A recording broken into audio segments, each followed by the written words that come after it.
Hello, this is Mitchell and Ronnie from The Fishing Style, and this is Calvin who's filming. Hey guys. Today we're going to do an overview of our gear and our tackle boxes, and we're going to show you how to make it portable and easy to move around it as well. As requested by Cool Banana 10. So this is the pretty bad quick tackle box. This is a better tackle box with more stuff and better items and just for more advanced fishing. And this if you're really pro and you want to go hardcore. Alright, now we're going to show you each of them in detail. Okay, so this is a beginner tackle box. It's got some weird bait that smells funny. It's got a knife, which you definitely need if you're going to go fishing. It's got a pre-set up rig with a squidgy yabby. And it's got hooks and sinkers. Okay, that's an amateur quick way to start fishing. So now this is a very good rod for people on a budget, so therefore it'd be pretty good for beginners who are just starting out fishing and don't know if they're going to like it or not. Now this rod is a Jarvis Walker Devil combo. Now the rod is 8 foot long and it's got a nice nibble tip, so you can actually see if you're getting any bites, so like that. It's obviously quite flexible. Now the reel is a very smooth reel.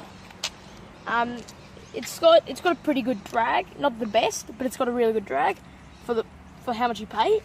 It's split up with monofilament line, which I think is £20.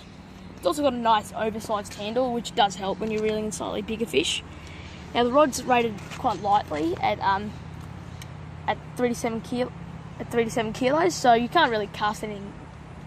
You can't really use really heavy line on it, but this is perfect for a £20. We have to pause it.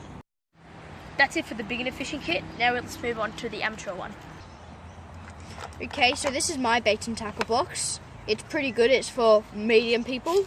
So I've got like 20 billion squidgy things. I've got some pre-jig head ones like this yabby. I've got some sinkers, and I've got some snap things. I can't remember the name of them off the top of my head. I've got some more sinkers, if you can see there. And I've got some scissors. They're really good and useful because they're so portable and they fold into a ruler. I've got some measuring tape, which is good because you need to measure your fish to see if you can keep them. I've got a torch, which is good for the dark, but that sort of just broke. And I've got some squidgy S Factor. I've also got some pre-made rigs ready for whenever I need to go fishing in any situation. I've got my knife, which is quite sharp. It was actually my granddad's first fishing knife, so this means a lot to me. I've got this float. It's for a specific type of fish that is really yummy. I've got some band-aids because I've had to use those a lot while fishing. I've got some jig heads for the squidgies. You just stick them on. Refer to our first video. I've got some ganged hooks for flathead and 20 billion quintillion types of hooks. That's my fishing box. It's good quality stuff because it's all hand-picked, and I would recommend it to medium people. Well, now let's look at something that would be a moderately priced setup. When I say moderately priced, it's still not expensive at all, and it's great for people on a budget but who want a slightly better rod-and-reel setup. Now the rod is a Shore Catch Big Field, while the reel is a Jarvis Walker Spinfire. Now these reels are actually really good. It's really smooth, and it's got 3 ball bearings. So now this is a very good, well-priced combo that is actually a very good rod and reel setup. Now this wasn't a factory balanced combo. This is Mitch's rod, and this is actually Mitch hand-picked it himself. So the rod is a Shore Catch Big Field, while the reel is a Jarvis Walker Spinfire. Now the rod and reel setup actually has a very good drag, a lot better than the Devil combo. It is a bit more expensive though, but overall I would have this over the Devil. And this is actually a really great rod and reel if you kind of got into fishing but don't want to spend that much money into it. So you can actually, this is a very good combo. I would actually recommend this to you for, you know, the purpose that I just said. Now that's it for the amateur fishing kit. Let's move on to the pro kit. Now this is my kit.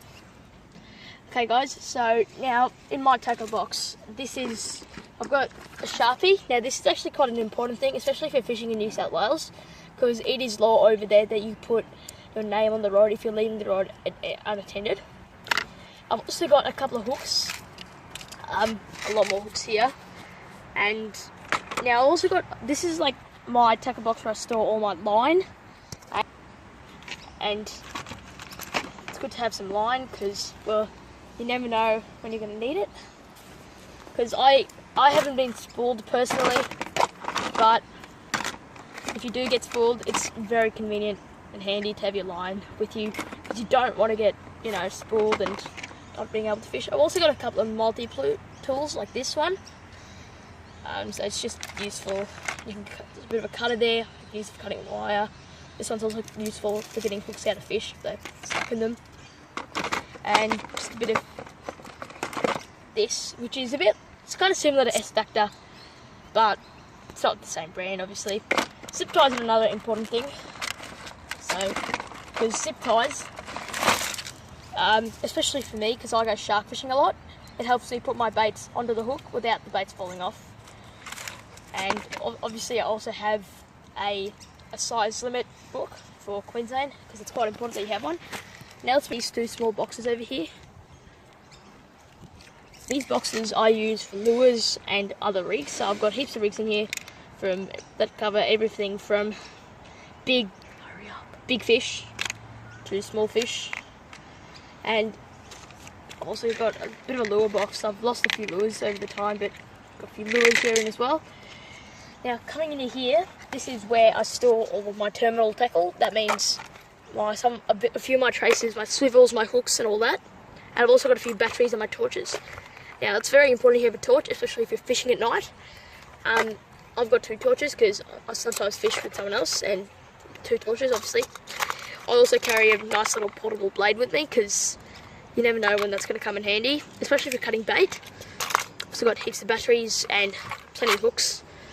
And this box is actually a toolbox, and that's why I use it, because it's a lot more durable than a tackle box, because a normal tackle box will crack while a toolbox won't. And I've got heaps of stuff in here. I've got my sinkers, different sizes, and I've got more hooks under there as well, and got a bit of very light trace as well. And that's about it really. Now this is actually my setup. I've caught a lot of fish on this, and it's never let me down. Now it's actually a very smooth reel. I picked it off about 6 months ago when one of my other rods broke, and it was on a deal for $70 at BCF. So I just picked it up, and this thing has never ever let me down. It's got great guides. It's a great rod actually. It's quite a heavy rod actually for what you think it is. It's actually a 3 to 7 kilo rod. It's really great at casting. It's got plenty of power. It's got a soft rod actually, so it's also great for working soft plastics. Now the reel, one of the speedless reels, and it's got braid loaded on it, so it's a lot easier to cast. It casts a lot further than the other rods loaded up with monofilament. And braid's also very sensitive, and that's why we're able to pick up the tiniest of bites. It's also got a nice handle. Obviously you can see there's a bit of sand in the reel. That's because I use it in the surf sometimes. It's actually a really good rod. You can't fault this in any way. Now, well, that's about it really. This rod, good rod. I would definitely buy this if you're still kind of unsure about fishing. But that's it for the pro setup. Now let's move on to some bait advice. Okay, so this is our bait setup. So this piece of bait here I'll use for mullet or brim, and it's a good size. Not for mullet. Oh damn it! Mullet don't eat mullet. I can edit this. Okay, so this is our bait setup. This fish here is mullet. It's pretty good for all types of fish except for vegetarian fish. This is what we would use to catch a big brim or a catfish. This is what you'd use for a small brim. And this is what we'd use to catch the mullet. We use braid about the size of this or smaller. depending on the size of the mullet. And this piece here is what we'd use to catch sharks. Though, looking at where we are, I don't think there'll be any sharks here. And that's pretty much it. But I would also use scissors if you're getting trouble cutting through this, and a tape measure for measuring the size if you have OCD. The tutorial, let's go fishing!